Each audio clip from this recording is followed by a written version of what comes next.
NFL coaching carousel, Mike Vrabel emerges as a strong fit for Titans head coach position, 2018. Every decision the Titans have made for 3 years now has been with quarterback Marcus Mariota's development at the forefront.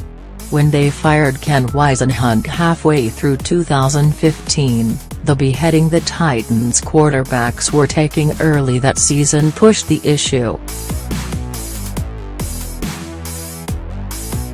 When they hired John Robinson as GM in January 2016, his time spent around Tom Brady as a scout for the Patriots and in drafting Jameis Winston as the Buccaneers' director of player personnel were factors.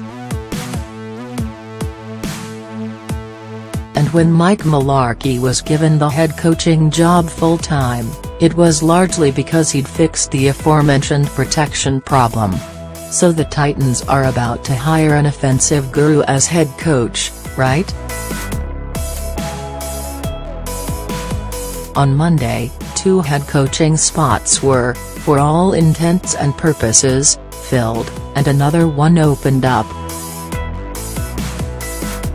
And one widely held assumption early in the day was that Josh McDaniels's availability had pushed the Titans to pull the plug on Mularkey, an idea that was punctuated by McDaniels's offense tearing through an overwhelmed Tennessee team in Foxborough on Saturday night. My belief is that was never the case, and McDaniels, who's as bright a head coaching prospect as there is on the market, probably wouldn't have been the Titans' lead dog had he still been available. The Colts are expected to hire the Patriots' offensive coordinator, according to multiple reports. The reason why is simple: it's about fit.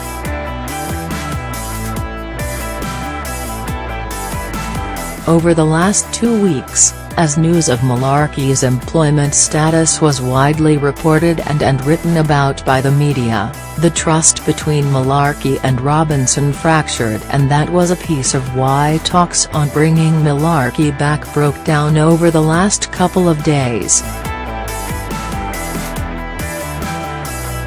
It may have been difficult to get Mularkey to take a Band-Aid deal and make staff changes previously. These circumstances made that impossible.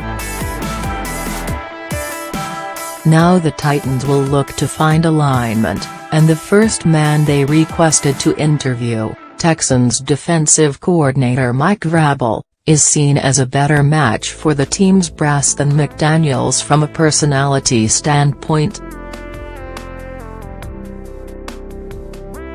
Also, he and Robinson have common background in that each spent many years in New England. Vrabel will have to sell Tennessee on his staffing choices and his vision for developing Mariota, but word of how well Vrabel interviewed in Detroit and Indianapolis has gotten around. Robinson laid out criteria for the job during his press conference on Monday, and the first thing he said he was looking for was a leader of men. That's Vrabel, whose strengths are in his presence and ability to reach people. It doesn't mean he has a job, but there's little question that he's well positioned for it. And after Monday, it's one of only 2 spots, again, for all intents and purposes, because some of these can't be official, left. In case you need catching up, here's the rundown. And as I understand it, McDaniels was always going to want 2 things: a GM he respected and a quarterback he liked. Indianapolis checked off both boxes, and the credit goes to Colts GM Chris Ballard.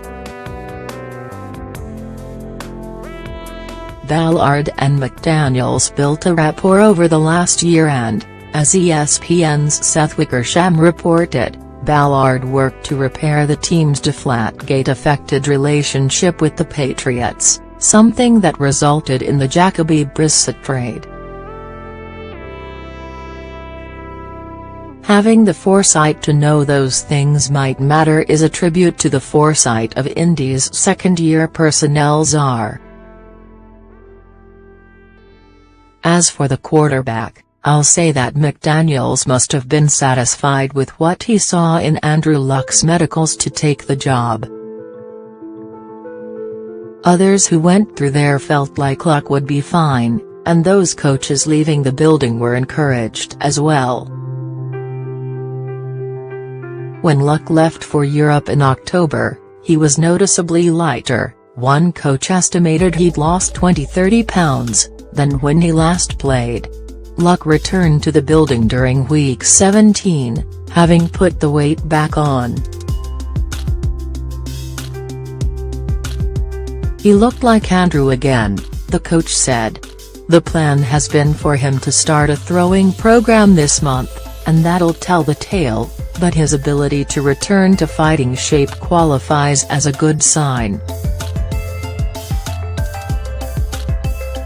We wrote it last week, and this should become official soon after the McDaniels hire happens. Look for Cowboys linebackers coach Matt Eberflus to be the Colts' defensive coordinator. When McDaniels got the Denver job in 2009, he made a run at making then Philadelphia secondary coach Sean McDermott his defensive coordinator, but the Eagles blocked McDermott from interviewing. The idea was to pair with a rising young coach on the other side of the ball. That should happen now without a hitch, because Eberflus's deal in Dallas is up. The Arizona search promised to be the most wide open of any of these, and it certainly hasn't disappointed. The Cardinals liked Shurmur quite a bit, but I wouldn't think this would send them back to square one.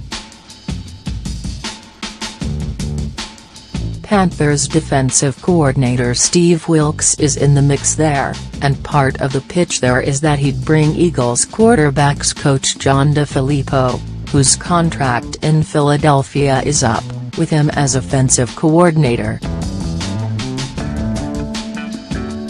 ESPN's Adam Schefter mentioned the other day that Patriots linebackers coach Brian Flores impressed in his interview, too, and that makes sense.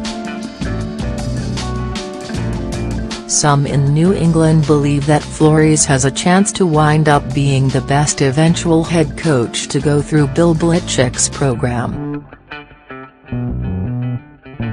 The Giants were always going to prioritize finding their type of guy. Candidates were going to have to fit them, not the other way around, and that's a reason why Shurmur landed the job in New York. The Vikings offensive coordinator has an easy way about him, and has shown a great ability to manage crisis over the last 2 years in Minnesota. His work with the quarterbacks hasn't been bad either, which should help in making a decision on Eli Manning's future, and what to do with the second pick. Obviously, Shurmur and McDaniels can't do deals, or even enter into agreements yet. I'd expect both will get 5-year contracts when they can. And here, we'll wrap up atop my soapbox. The rules are beyond dumb. We knew 3 years ago that Dan Quinn was going to Atlanta as his Seahawks prepared for the Super Bowl, same as we knew Kyle Shanahan was going to San Francisco last year as helped those Falcons get to the big game. There would have been zero harm in allowing the teams to push those wink-wink situations into real deals and announcements. Allowing it, in fact, would enable those guys to name acting head coaches for the time in between. And by the way, it happens all the time in the college game. Alabama was able to win the national title this year even though it was announced before the playoffs that Jeremy Pruitt had taken the Tennessee job. And 3 years ago, Ohio State won it all a month after Tom Herman was introduced as Houston's new coach.